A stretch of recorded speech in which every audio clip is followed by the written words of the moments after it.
రెండవది ఏంటంటే ఇది కల్చరల్ సింబల్. మీకు ఇక్కడ జరిగిన దాడిలో మీరు పురుషుల్ని అటాక్ చేశారు ప్రత్యేకంగా. ఒక కపుల్‌ను కూడా అటాక్ చేశారు. హనీమూన్ కపుల్‌ను. అన్‌ఫార్చునేట్‌లీ ఆ మరణించిన వినయ్ నర్వాల్ ఆయన సతీమణిని కూడా ట్రోల్ చేస్తున్నారు మన దేశంలో.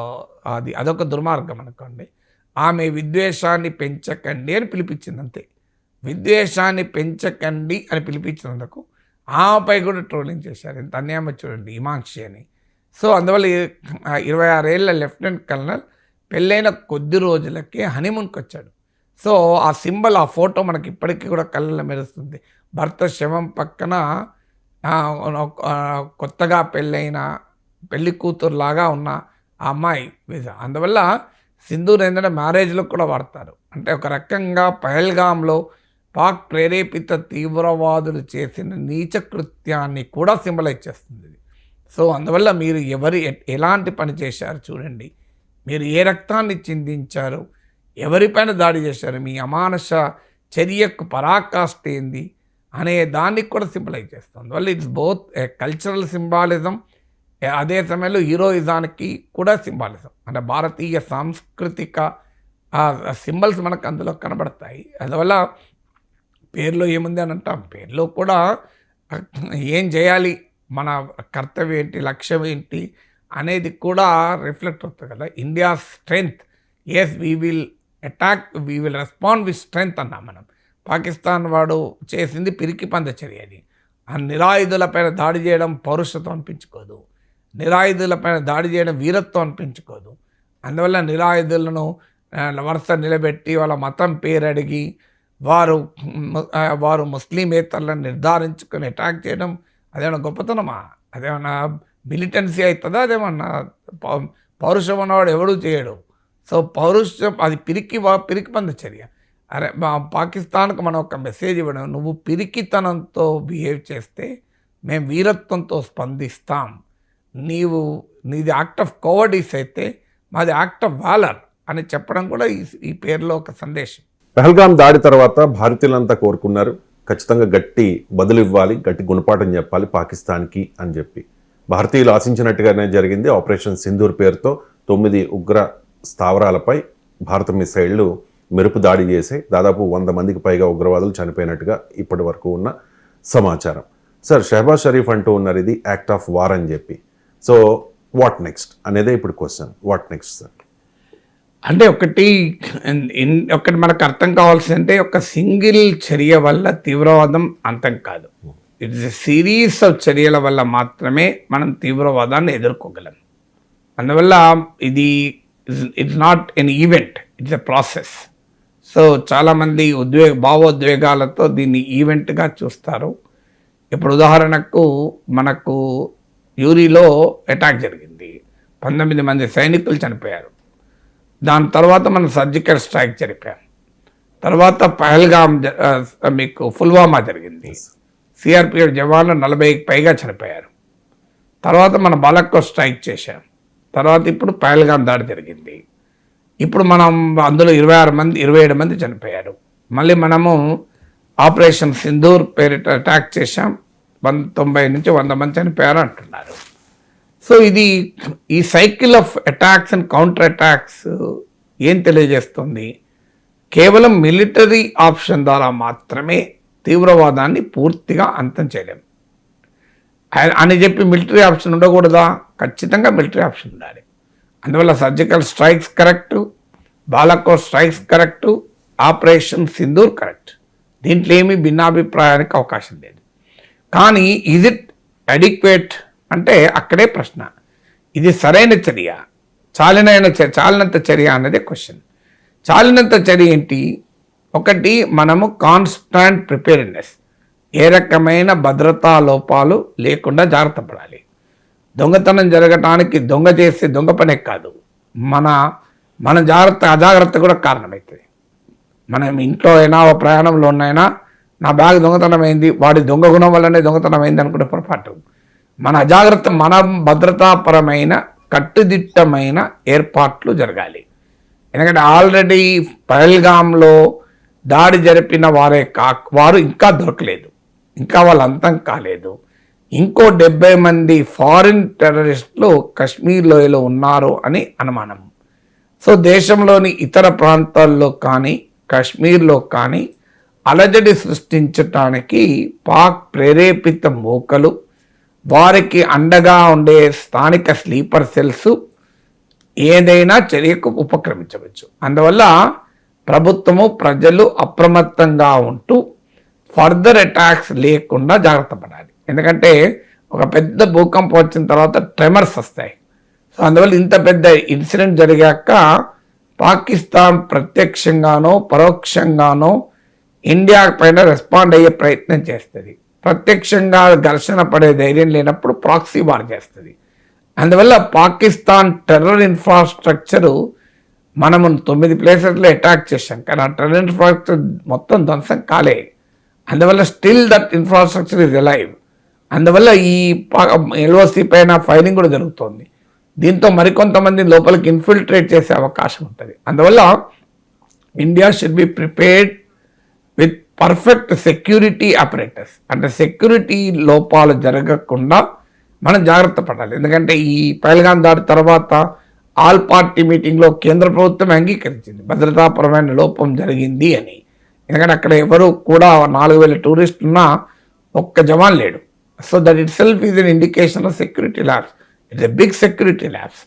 అందువల్ల ఆ సెక్యూరిటీ ల్యాబ్సెస్ ఇక్కడ జరగకుండా, శత్రువుకు అవకాశం ఇవ్వకుండా, శత్రువు మరింత రెచ్చిపోయే పరిస్థితిలో ఉంటాడు. ఇప్పుడు Pakistan army, Pakistan political leadership అవమాన భారంతో కుతకుతలాడుతుంటారు. సో అవమాన భారంతో ఉన్నవాడు ఏ పనికిమాల చర్యకైనా దిగే ప్రమాదం ఉంటుంది. అందువల్ల మనము అప్రమత్తంగా ఉండాలి. ఇది మొదటిది, అంటే సెన్స్ ఆఫ్ ప్రిపేర్నెస్ ఉండాలి. 2, దీని యాక్ట్ ఆఫ్ వార్గా పాకిస్తాన్ ప్రకటించింది కనుక there can be a response, a retaliatory response, ప్రతీకార చర్య ఉండవచ్చు. ప్రతీకార చర్య బహుశా సివిలియన్ టార్గెట్స్ పైన పాకిస్తాన్ అటాక్ చేస్తుందని అనుకోను. ఎందుకంటే మనమే మిలిటరీ టార్గెట్ని అటాక్ చేయనప్పుడు సివిలియన్ టార్గెట్ను పాకిస్తాన్ అటాక్ చేస్తుందా అనేది అనుమానాస్పదమే. కానీ ఒక పిచ్చివాన్ చేతిలో రాయి ఉంటే ఎటు విసురుతాడో ఎవరమో అంచనా వేయలేము. కానీ బట్ స్కోప్ రిలేటివ్లీ తక్కువ, కానీ చేసే ప్రమాదం కూడా ఉంది.